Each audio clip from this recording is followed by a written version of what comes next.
How do you feel about low-dose GLP-1s, and do you use them in your practice?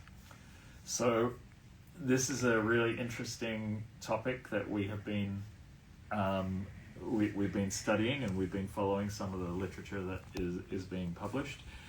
And I also would recommend anyone who is interested in this, David Kaufman and some of his colleagues wrote a piece on this a couple of months ago, the use of low-dose GLP-1s in long COVID and ME/CFS. Right at this moment, we are not using them in the clinic, just because we want to better understand the mechanisms and how they might work and what the long-term implications of low-dose GLP-1 agonists might be. But certainly there is some anecdotal data suggesting that they are helpful to a subset of people. And it's also exciting to see that Eric Topol's team is conducting a very large scale, 1,000-person study of GLP-1s. And I believe they're already about halfway through recruitment. So hopefully that is a study that will yield some mechanistic insights into how they can be used in the community. Is that the decentralized one? That is the decentralized clinical trial. So theoretically, people watching this in the United States could enroll? Theoretically, if you are enrolled in this, theoretically, if you are in the United States, you and part of a, I believe, contiguous state, you should be able to enroll in this. What are your thoughts on the use of mestinon? Okay, so this is a great question as well. This is something we dig into in our manual as well.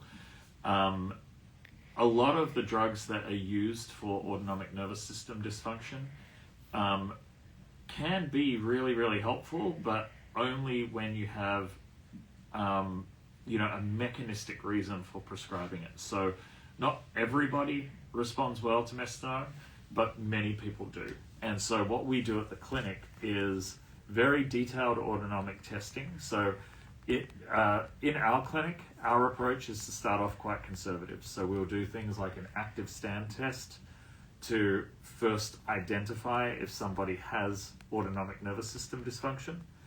And then we might try, if the patient has not already tried conservative measures, we might try conservative measures: pacing, breath work, fluids, compression garments, autonomic rehabilitation. Sometimes we use oxygen therapy. These are some of the strategies that we'll use to conservatively manage POTS and dysautonomia. If somebody, after 6 to 8 weeks of being on program, is really not experiencing either meaningful gains or any gains at all from the conservative treatments, that's when we might do a deeper autonomic assessment. That's where we do our tilt table test, our continuous blood pressure monitoring, our pseudomotor testing, which measures your ability to produce sweat, et cetera, to really understand what is happening in the autonomic nervous system in an objective, granular way. Based on that more detailed testing, our physicians will often prescribe different medications for POTS, and mestinon is one of the medications that is often prescribed by our providers. We tend to follow David Systrom's protocol for mestinon use, and so if anyone's interested, David Systrom at Harvard has written some really great papers showing his insights from invasive cardiopulmonary exercise testing, both in people with long COVID as well as people with ME/CFS. And he has shown in people who have very particular invasive CPET features, he's shown that they respond quite well to a combination of low-dose naltrexone and mestinon. Tirzepatide has been oddly helpful. While I couldn't control for other things, one thing I noticed was my blood became more red and fluid. Do you think GLP-1 meds could affect clotting? I think it is possible. I think that, again, we still don't quite know the mechanism by which low-dose GLP-1s are helping people with long COVID or ME/CFS. one of the proposed mechanisms is that its ability to affect brainstem circuitry is somehow interrupting some of these like descending inflammatory pathways that are sometimes called sickness behavior, where the autonomic nervous system creates a constant flood of sort of chronic inflammation going on. So if the GLP-1s are reducing systemic inflammation, it is possible that they could be influencing the sort of amount of fibrin that is circulating in your bloodstream, and thereby your propensity to have a hypercoagulable state and clotting. So it is possible, but we still don't know that, these are the sorts of questions that need to be answered by clinical trials. For those who just joined, we're going to be switching off between questions that you all ask in the chat and questions that were asked over the past 24 hours in our stories. One of those being, what are your thoughts on the finding of low norepinephrine in the brain of LC and ME? Yeah, so I think that we, these sort of HPA axis findings, hypothalamus, pituitary, adrenal axis findings, are very mixed in people with long COVID and ME/CFS. So sometimes we might see evidence of, what some folks, especially folks in the functional medicine world, would call adrenal exhaustion, which would indicate this sort of like level of depletion of your body's ability to produce norepinephrine and other hormones that are related to sort of arousal and your ability to sort of like produce energy and stay awake and have a healthy circadian rhythm. And in other cases, we see folks who have sort of spiked and exaggerated norepinephrine responses. These are your people who have hyperadrenergic POTS. These are the people that experience these feelings of tired but wired. Can't get their sort of like level of energy down when it's time to go to sleep, and don't have healthy cortisol cycling.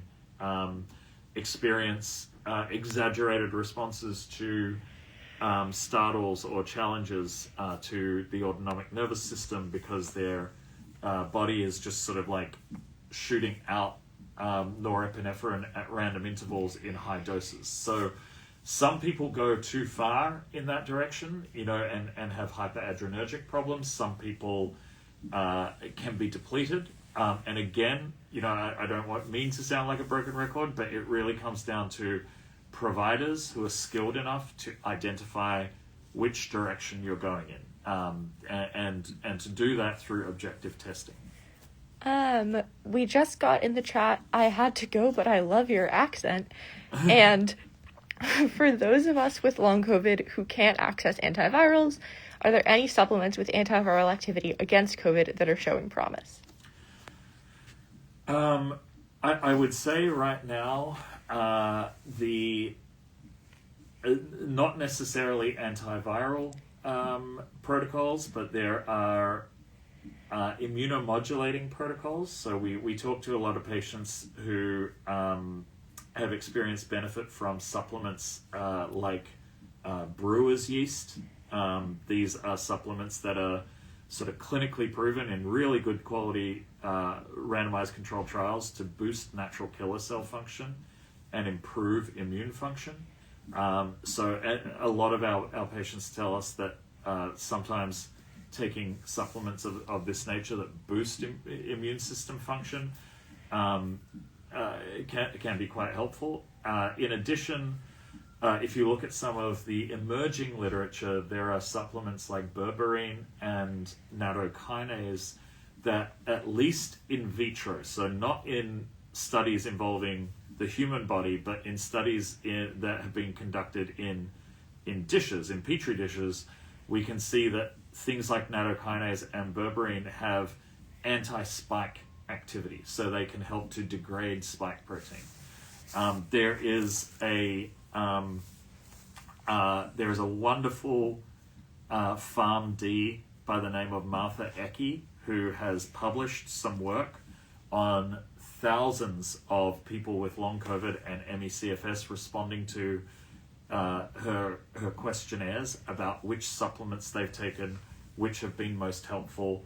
And then she also has a blog where she kind of digs into why they may be helpful and why mechanistically they may be doing some good.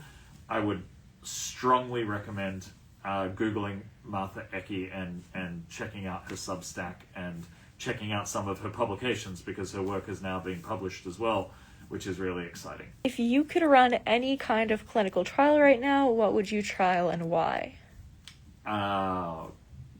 So many targets, but right now, if I could trial anything, I would be looking at things like combination monoclonals with immunotherapies, immunomodulating therapies, because I think that there is just such a large proportion of people with long COVID right now who are experiencing symptoms related to viral persistence that could be greatly helped by monoclonal therapies, such as VYD2311, which is Invivyd's latest broad-spectrum monoclonal antibody. And if any of you were tuned into the Polybio Research Symposium, you would have seen that there's been this influx of really exciting new data to suggest that a large proportion of individuals are experiencing persistence. Whether it be Francis Yoon's team that was showing with her Mensa technique that about 30% of people with long COVID had experienced viral persistence, and there's correlations between the amount of antibodies she's finding through this Mensa technique and symptom severity, indicating that there is at least a statistical association between how sick you are and how much your body is reacting to persistent pathogen or persistent antigen in the body. Or if we were looking at Morgane Bonsel's work, where she's finding something like 60 to 70% of people with long COVID have persistent antigen inside of their platelet cells, inside of white blood cells. So I do think that persistence is a huge problem. I also think that in order to optimize the body's ability, given what we know about SARS-CoV-2, the ability of if we want to optimize the body's ability to clear persistent pathogen when taking a monoclonal, you might want to pair it with an immunotherapy like low-dose rapamycin, which makes the body's response to SARS-CoV-2 much more robust, so that then the monoclonals can actually identify where the pathogens are because of the immune response of the body, because this pathogen has an ability to sometimes suppress the immune response of the body in the cells that it is infecting. So if I could do anything, if I could wave a magic wand, a combination rapamycin monoclonal trial would be high on my list. What if stuck in PEM since May, battery is dying fast, and can't travel or do these tests, but has plenty of LC diagnosis? So is the question what can be done for PEM? I think that's the impression that I'm getting, that it's what, or maybe how can one access these treatments or tests or trials if unable to travel, but if securing the diagnosis itself is not a problem? Yeah, so it's a great question. I think that this is why we have been lobbying so hard for decentralized clinical trials, and this is why individuals, trials such as Eric Topol's trial is so exciting, that even if you are bedbound or housebound, you are able to participate so long as you're able to tolerate tolerate or accommodate somebody entering your home, taking blood samples, helping you to fill out questionnaires, etc. Other than that, one of the things that we're doing, and we're trying very hard to sort of build structure around it is getting insurance to cover home visits. I think that, as we continue to put out more and more versions of our manual, part of what we do in the manual is we show people how we bill for things in a way that insurance covers. And home visits has been a high priority of ours because of, the percentage, which tends to be somewhere in the neighborhood of 15 to 20% of people with long COVID and ME/CFS who are really unable to reliably or reasonably leave their home to access care. How many years do you think we are from a commercially available biomarker? I think I think that we may be closer than I would have thought if you asked me a year ago. I think that we're seeing some emerging science that is really encouraging, and I also think that we're seeing government agencies, the CDC, FDA, and even groups overseas that are getting much more interested in thinking outside the box when it comes to a biomarker. So, for instance, I do know that teams like Bruce Patterson's team is getting closer and closer to getting an FDA approval to machine learning techniques being used to make diagnoses of infection-associated chronic conditions and illnesses. And so I do know that machine learning algorithms are getting more and more accurate at being able to identify folks with long COVID. We've published on this quite a bit, and we've been able to get our sort of classification algorithms, up into the 90s, even sort of, around the sort of 92 to 96% accuracy standpoint. So I think what we need is a big push for governments to be willing to think outside the box when it comes to what a biomarker is. So rather than looking for one thing in the blood, maybe we're looking for a machine learning algorithm that can aggregate multiple things and give, a likelihood that someone is living with long COVID. But it does seem that in the US, at least, this administration is open to that. Someone asked, has there been any research into using H1 and H2 antihistamines for long COVID? Yeah, absolutely. There has been quite a bit of research into this. Probably the strongest study that I have seen on this to date, and I'm absolutely going to butcher the lead author's name, so I'm not going to even attempt it because it's quite a long name. But to date the most successful trial has been with famotidine, which is Pepsid, and it showed significant gains in fatigue and cognitive impairment in a double-blind placebo-controlled RCT in people with long COVID. So certainly we are seeing that even single antihistamines in clinical trial can perform quite well. I will note, however, that if you speak to most mast cell experts, they will tell you most people will get an optimized response, not just from a single antihistamine, but from a combination of H1 blockers, H2 blockers, and mast cell stabilizers. Things like curcumin and ketotifen and things of that nature, quercetin. So these are trials that have not yet been run that try to embrace a more complex approach to mast cell management, but certainly there is literature on single agents to really suggest that they can be helpful. Are you referring to the trial out of Iran? I am referring to that trial. The lead author is Sarah Momtaz-Manish. But the next question that we have is the core clinic making plans for other long COVID clinics to be able to replicate your model?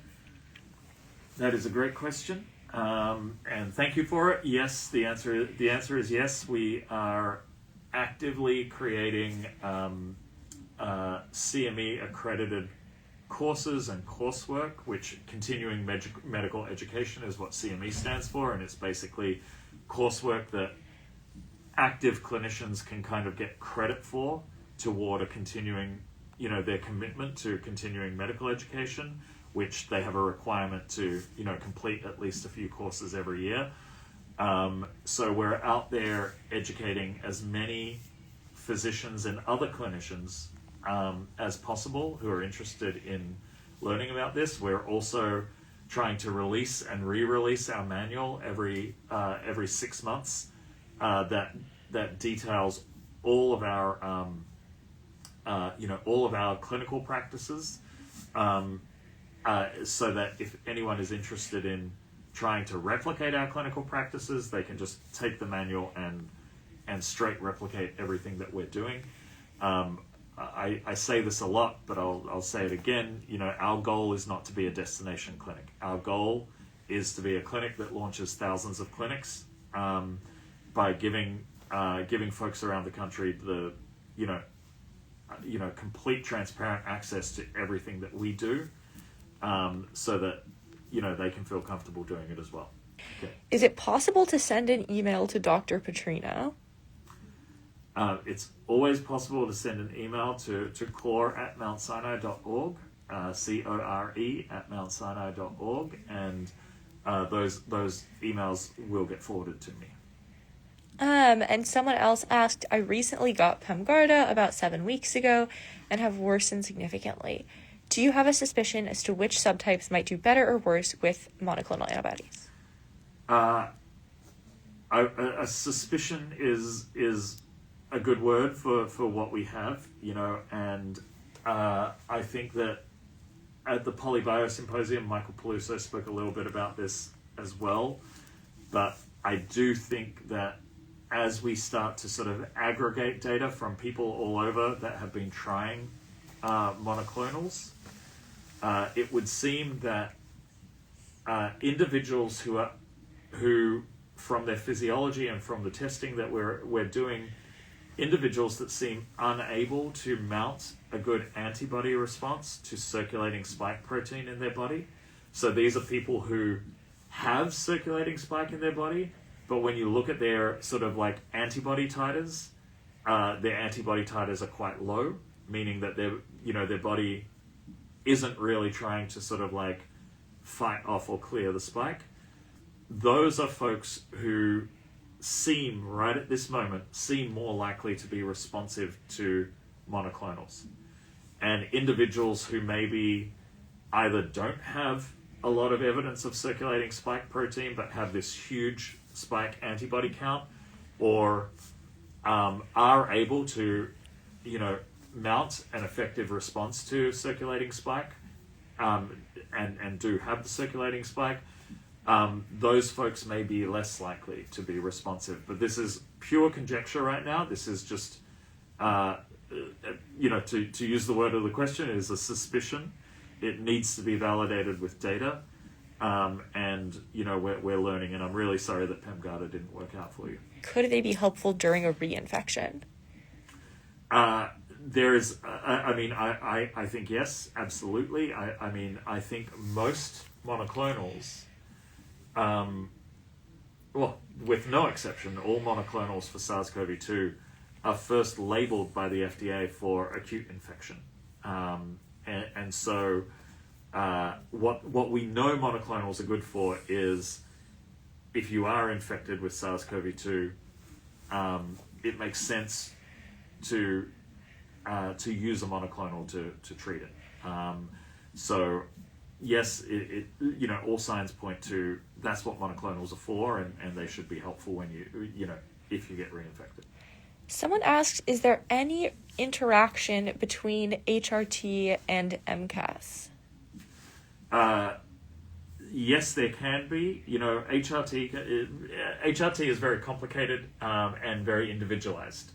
So it's hard to sort of comment directly on how one person's HRT will interact with MCAS, but generally speaking,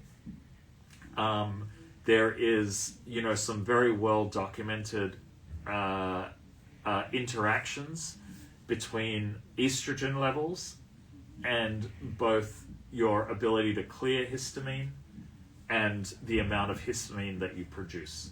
So the higher your estrogen levels get, the more likely you are to have problems clearing histamine and to actually produce more histamine in a feed-forward manner. And so,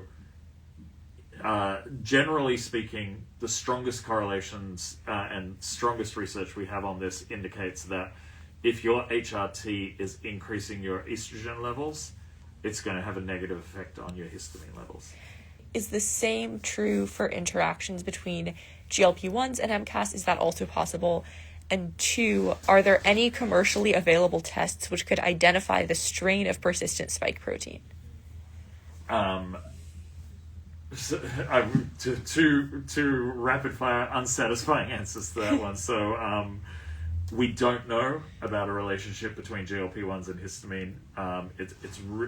Again, we don't know the mechanism well enough to understand what it may or may not be doing to histamine and histaminergic pathways.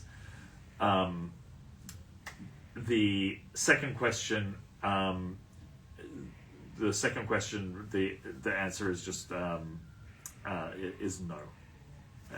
At this time, we do not have anything commercially available that can do that. I think, and don't quote me on this, but I think that one of the groups that is moving in this direction is Automarker, ATTOMARKER. But right now, there's nothing easily commercially available that says this is the strain of COVID that, or this is the particular spike protein strain that we're finding persisting in your plasma. Can you recommend a protocol for tremendous head pressure?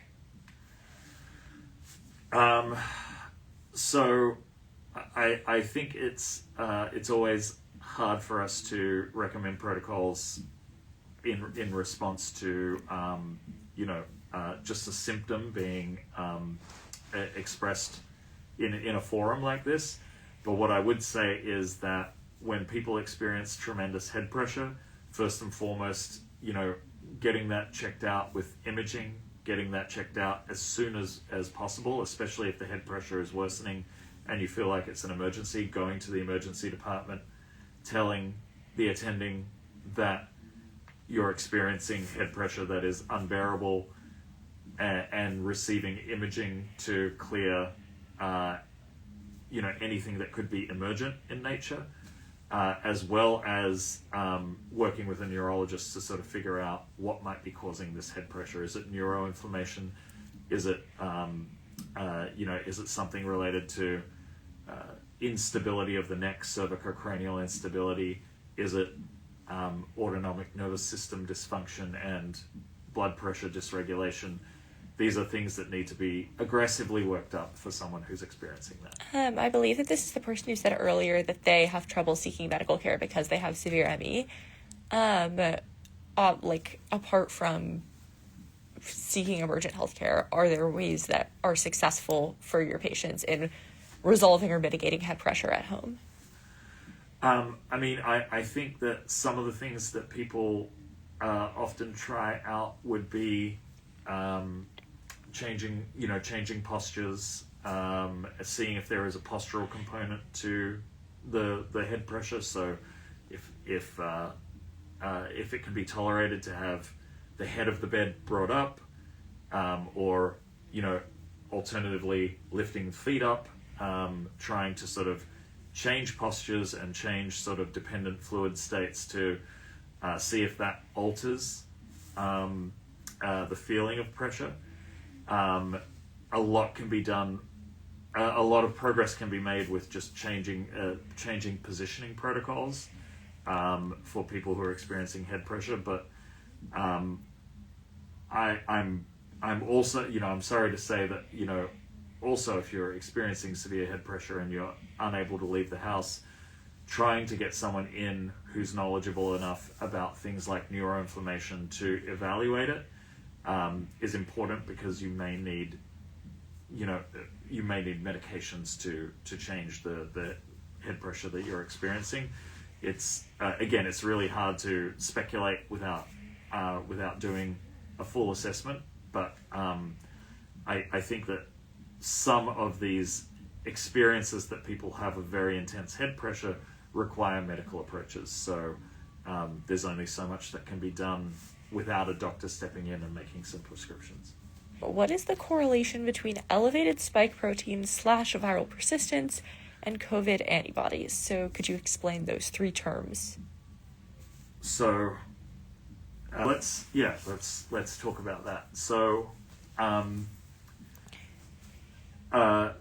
circulating and persistent spike proteins we sometimes call this persistent antigen. This is part of the SARS-CoV-2 virus that is persisting and circulating around the body. Now, there are people out there that hold the belief and the opinion that viral persistence is not valid in the case of SARS-CoV-2, and so many people who hold that opinion, which we happen to disagree with at our center based on the available literature, but many people who hold that opinion will say, well, persistent antigen doesn't necessarily mean that you have persistent virus. It may just mean that your body is not clearing these fragments of the SARS-CoV-2 virus, etc., etc. That is, in our opinion, not likely, but we'll respect all opinions for this time. But the literature suggests that is not likely. But what we do know is that a lot of people do have persistent antigen in the absence of the whole virus circulating around the bloodstream. Then there is viral persistence. This is where you have live replicating virus hiding out somewhere in your body. In long COVID models, this has been seen in animal models. This has been seen in autopsy studies of people with long COVID who are unfortunately passed away, and this has also been seen, in a number of different studies. Michael Peluso's team published, a study where he showed that there was persistent, double-stranded RNA that was found in the bodies of people with long COVID. And the thing about double-stranded RNA is, unlike some of the other spike proteins that we see circulating around, you can't get double-stranded RNA unless something is replicating inside of your body. So we have a lot of direct and indirect evidence that in a subset of people, it is in fact true that the virus is persisting in long COVID. There's a bit of this is where things can get a bit more nuanced, because in some cases we can see people who have very clear evidence of persistent antigen, so they have persistent spikes circulating around in their body, but they're not producing antibodies for that spike. Their immune system is unresponsive to it. And in other cases, we see that individuals are experiencing a very outsized reaction to what's going on. So they're producing a lot of antibodies, tens of thousands. The count will be, 1,000 to 10,000 higher times higher than it should be in a healthy reference range. We don't fully understand why some people go in one direction and other people go in another direction with this. But what we are starting to understand is this is where treatment approaches diverge. This is where one group may benefit from monoclonals that actually help to eradicate the antigen. Others may benefit from immunotherapies that serve to reduce, reduce that immune reaction. So things like Vyvgart, which is a FcRn inhibitor, which is a drug that serves to calm the nervous system down and calm the body's propensity to create autoantibodies, which are antibodies that attack the body itself. things like IVIG, when we're seeing a very overactive immune system, can also be extremely helpful. So this is where we start to sort of find a critical need to deviate the treatment approaches based on the physiology that we're observing. 1, what are your pillars of recovery? And 2, how do we treat persistence deep in tissues? Mm-hmm. So, well, in terms of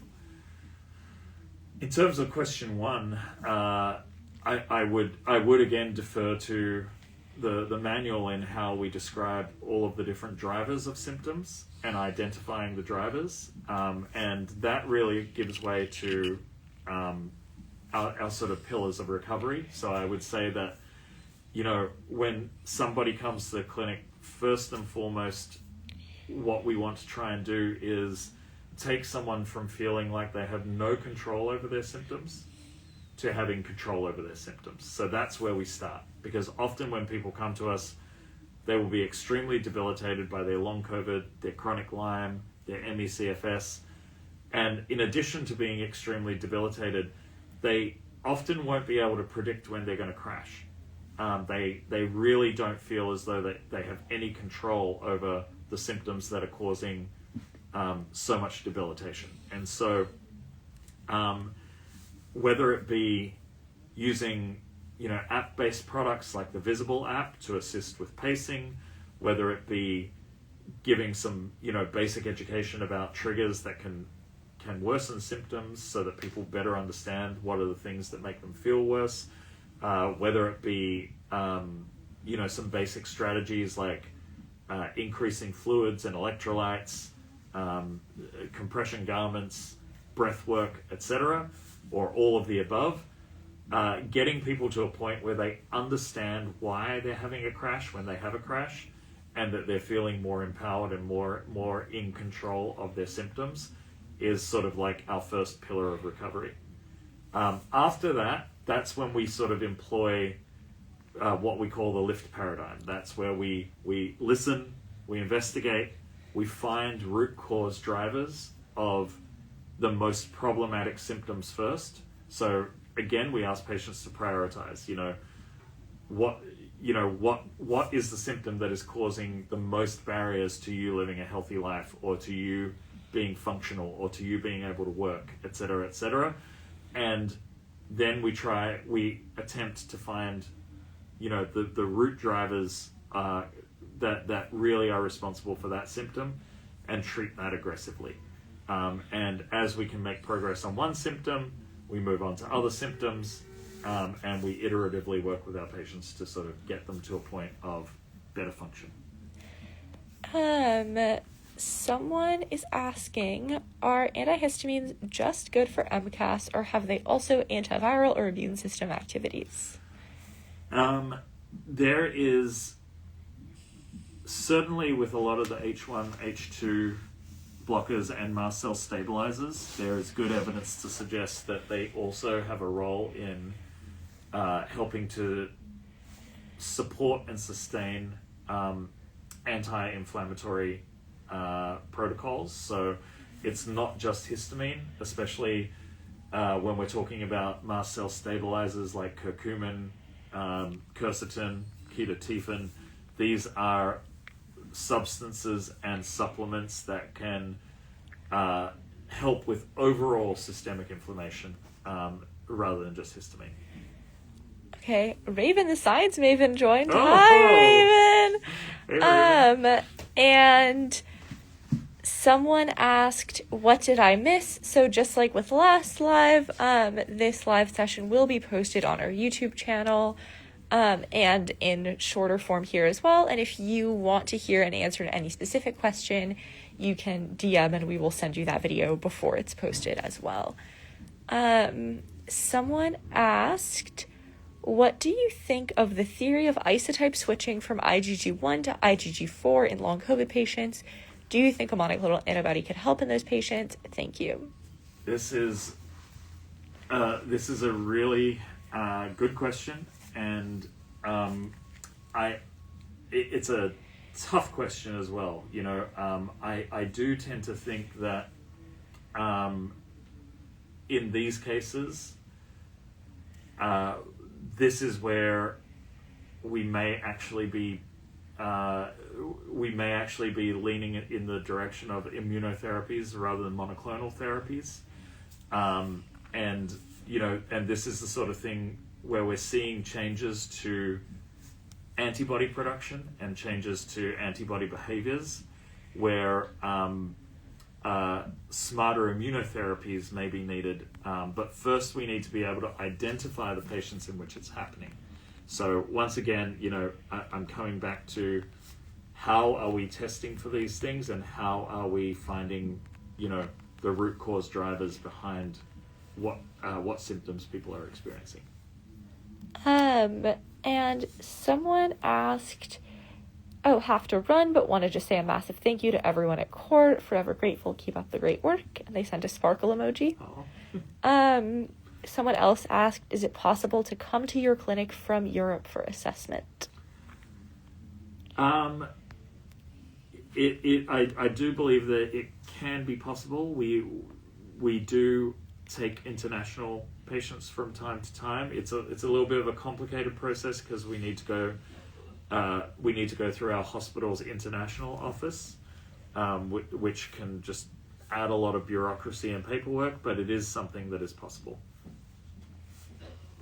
And someone else asked, regarding the antibodies produced in response to SARS-CoV, I imagine SARS-CoV-2, have you come across the Biomarker antibody test? How do you rate its validity?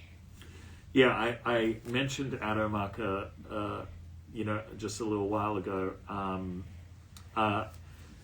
It's something that we don't have a lot of experience with in the United States just yet, but it is something that I've been watching some of their data, and I've been speaking to providers who are ordering it in the UK and in other places. I think that it is a promising test, and I think that it is as good as anything else out there on the market right now. I have been sort of pushing for a larger sort of head-to-head of a lot of these assays and markers, so that we can all, not just the clinicians and the scientists, but the patients as well, get a really detailed understanding of which markers agree, which markers don't agree, and what those discrepancies and disparities mean with all of these new markers that are coming at the sort of diagnostic problem from a number of different angles. So again, to call out to the Polybio Research Symposium last week, I know that Peluso and Deeks were talking about Viper and their Viper program that they want to be starting, which is exactly addressing this problem. So everyone should donate to them and donate to the Viper program, because I think it is, from a biomarker standpoint, this is what we need. This is what we need to understand. With all these assays that are sort of emerging and circulating around in the world, we need everything to come under one roof and really cross-validate them, because we don't have answers right now. Someone asked, which medicines are best to break up the microclots of long COVID or heal the blood, so to speak?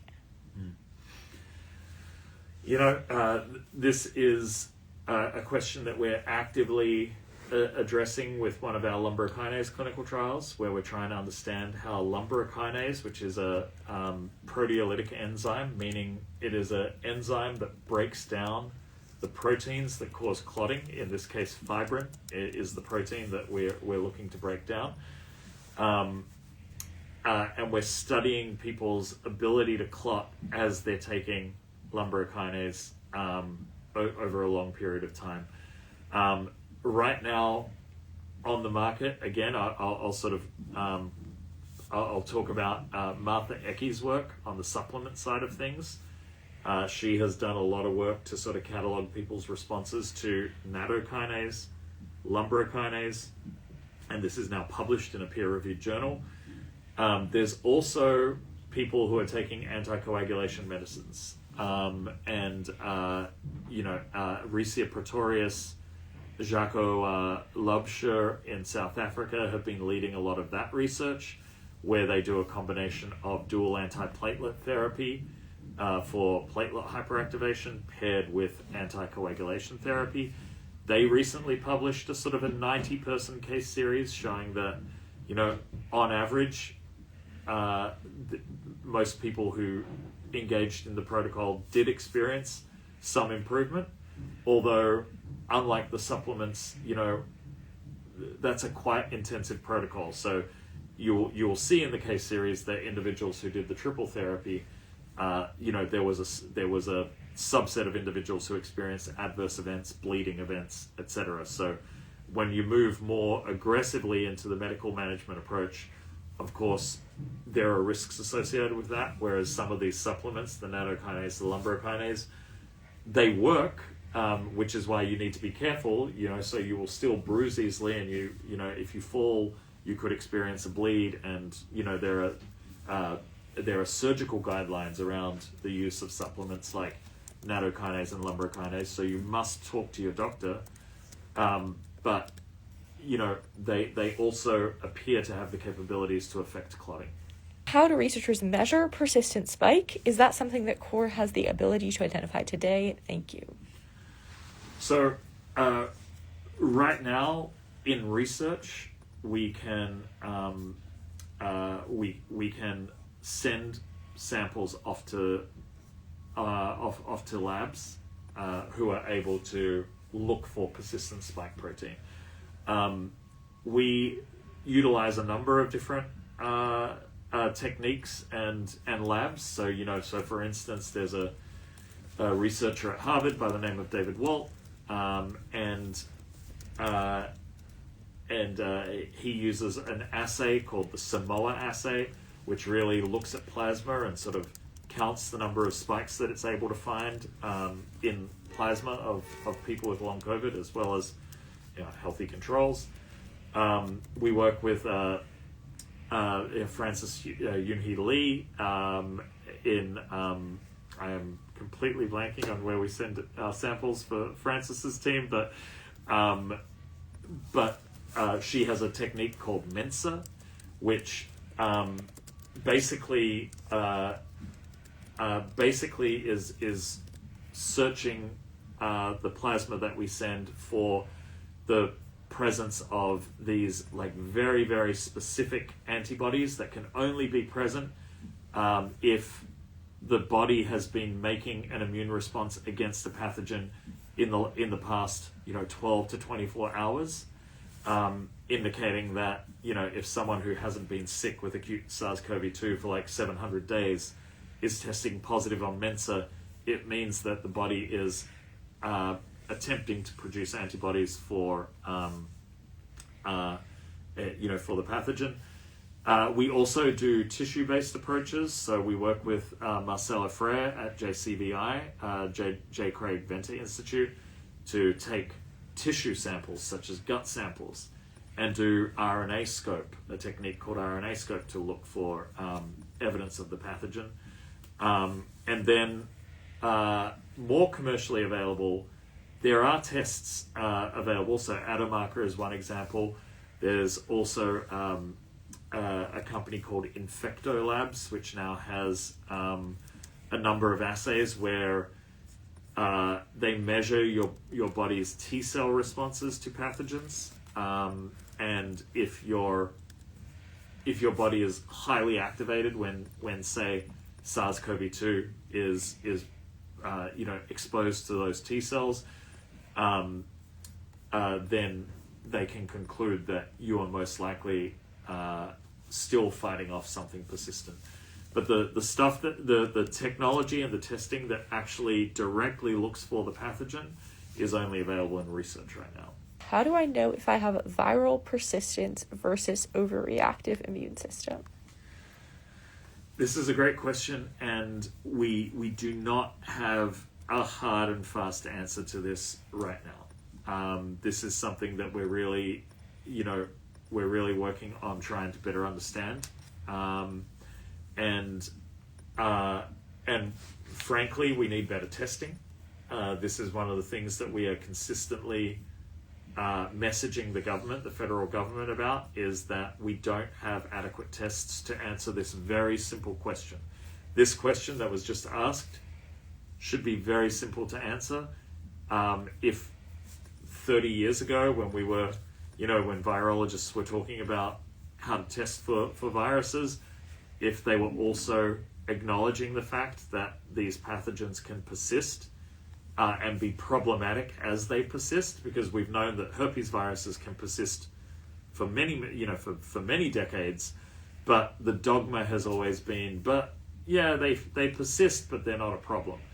And so not a lot of effort went into developing diagnostic techniques to understand, do you have pathogens persisting within you?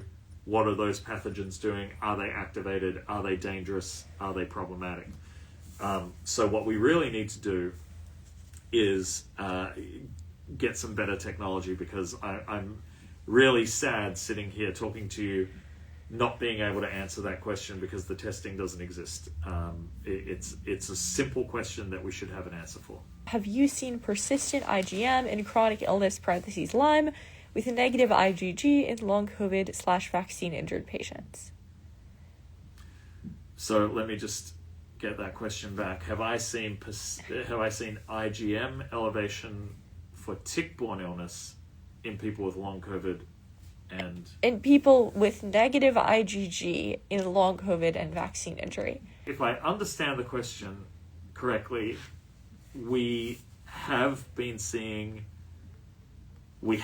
that. We have seen positive IgM responses for tick and vector-borne illnesses such as Borrelia, Babesia, Bartonella,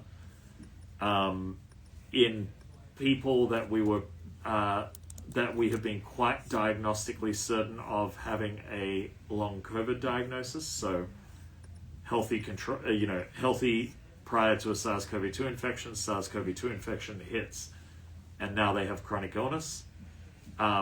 We have seen positive IgM, negative IgG in those cohorts. I can't speak to vaccine injury, as we haven't run enough tick and vector-borne testing on folks with vaccine injury. We just have a smaller census than our long COVID.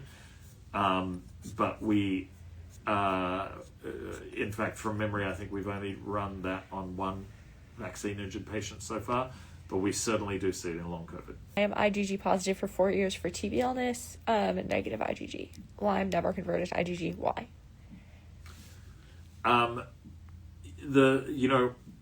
We don't know for sure. The simplest explanation is that this is a persistent pathogen that is causing an ongoing sort of acute immune response, and requires an aggressive treatment regimen. There are potentially other more complex autoimmunity answers to this question, but it would be impossible to speculate without knowing, what your autoimmune workup looks like, et cetera, et cetera. So there's, I'm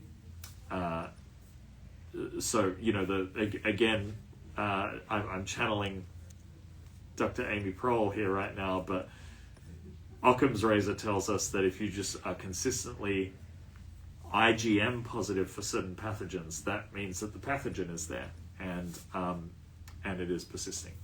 Hi, I'm from Brazil, and I've been trying to reach you for an assessment through the international office since December last year. I'm really sorry if that has not been relayed to us. My recommendation would be to reach out to core@mountsinai.org. CORE at mountsinai.org. Mention that you flagged us on the live, and we will reach out to the international office and see what has been going on. We need a larger platform, as Long Island doctors haven't a clue. They're not believers of LC. My daughter is in PEM because an immunologist insisted she push through CFS. Raven in the comments said, can you share their manual with her providers? Thank you, Raven. Thank you, Raven. A non-science question. How did you find your way to researching chronic conditions? Who inspires you, and what keeps you motivated in such a complicated field? Oh, that's a nice question. Well, You know, we started getting involved in long COVID because when COVID hit New York City in 2020, we were monitoring acute COVID patients. Our whole team was monitoring about 7,000 acute COVID patients remotely.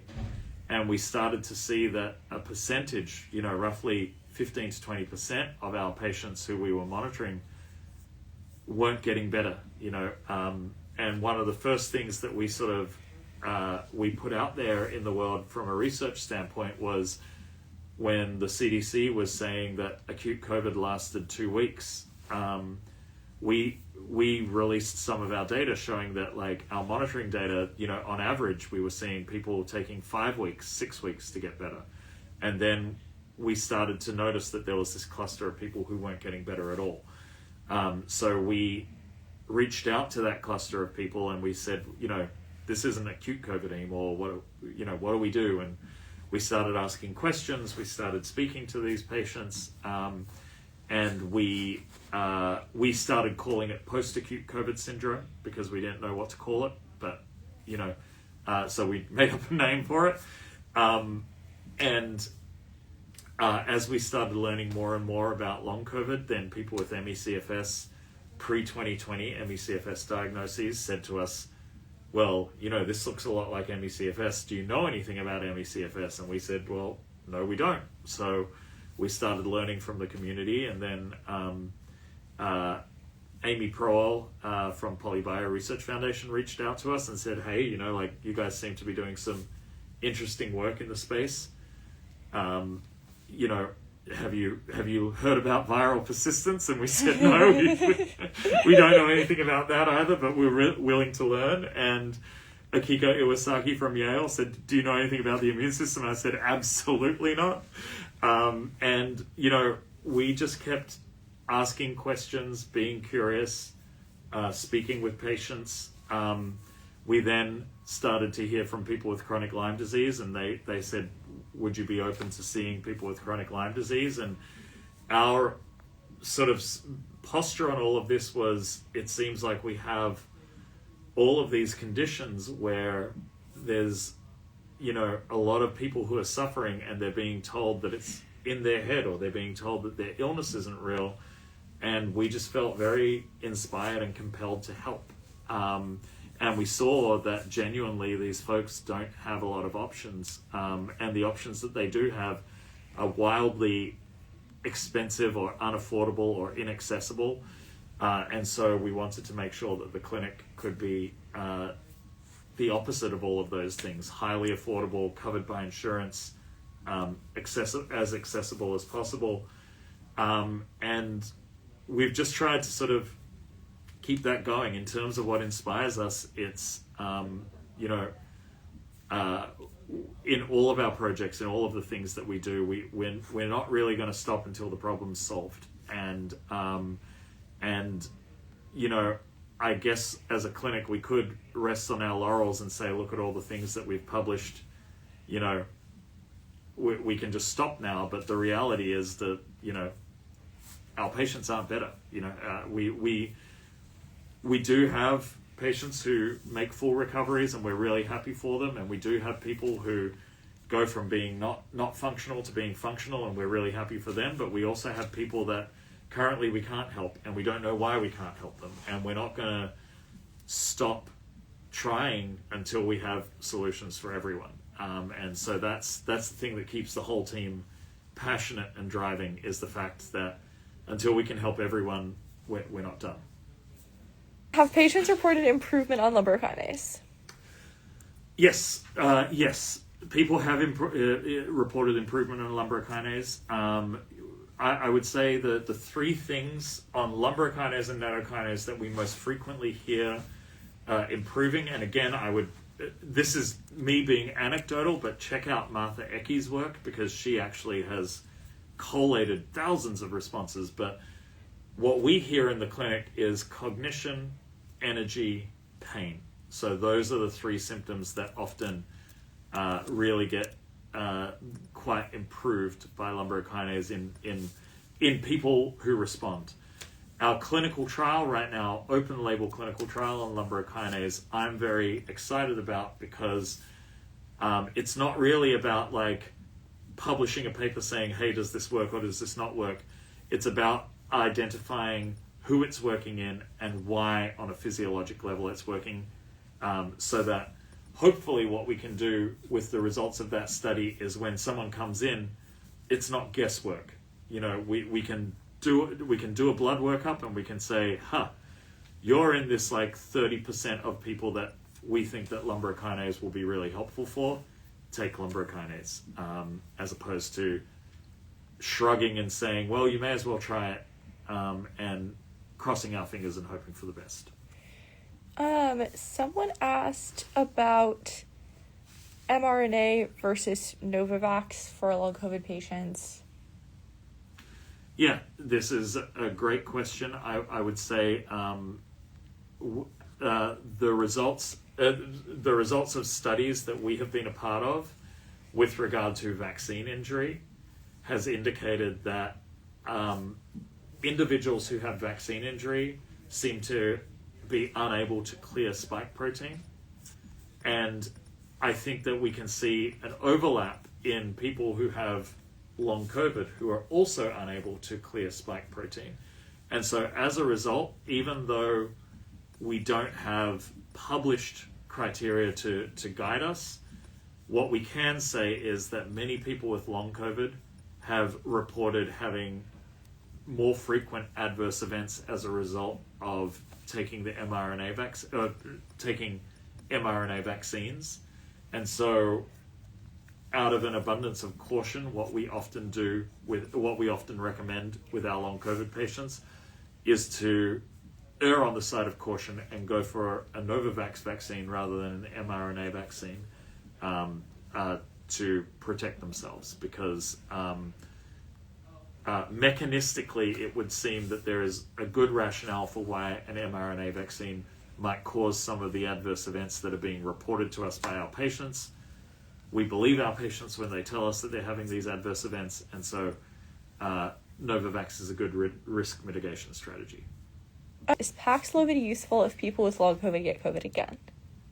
Absolutely. Yeah, there's no reason to think, unless it's contraindicated, unless your doctor doesn't think for some reason, it interacts with many medications and so on and so forth. So of course you always need to check with your doctor, but as a protease inhibitor, which is a class of drug that will slow down the replication of a virus, we do believe that it has the potential to shorten the duration of a breakthrough COVID infection. Curious how you were thinking about risk of long COVID specifically these days, if you have a perspective on that. Wish it was easier to prevent infection while living in the world. Yeah, we agree. Masking, ventilation, far UVC lights, all of the mitigation strategies. One of the most recent Recover papers that came out in 2025 showed us that long COVID is getting diagnosed at the same rate as it always has been. So now there may be sort of skews in the data around, how frequently people were diagnosing long COVID in 2020 and 2021 when they didn't really know what long COVID was, versus now where people are clinicians are a little bit more aware. But either way, the data really points us toward the fact that it is still quite that long COVID is still quite a real consequence of an acute SARS-CoV-2 infection. If we look at Ziad Al-Ali's data, it tells us that your personal cumulative risk of long COVID increases with every SARS-CoV-2 infection that you sustain. So all of the data points us toward the fact that infection prevention is key here. We shouldn't be relaxing, and we shouldn't be saying, oh, well, COVID's over, it's not a big deal anymore. All of the evidence points us toward the idea that that we need to be avoiding unnecessary SARS-CoV-2 infections by any means necessary. Are you seeing ME/CFS patients from long COVID getting any better?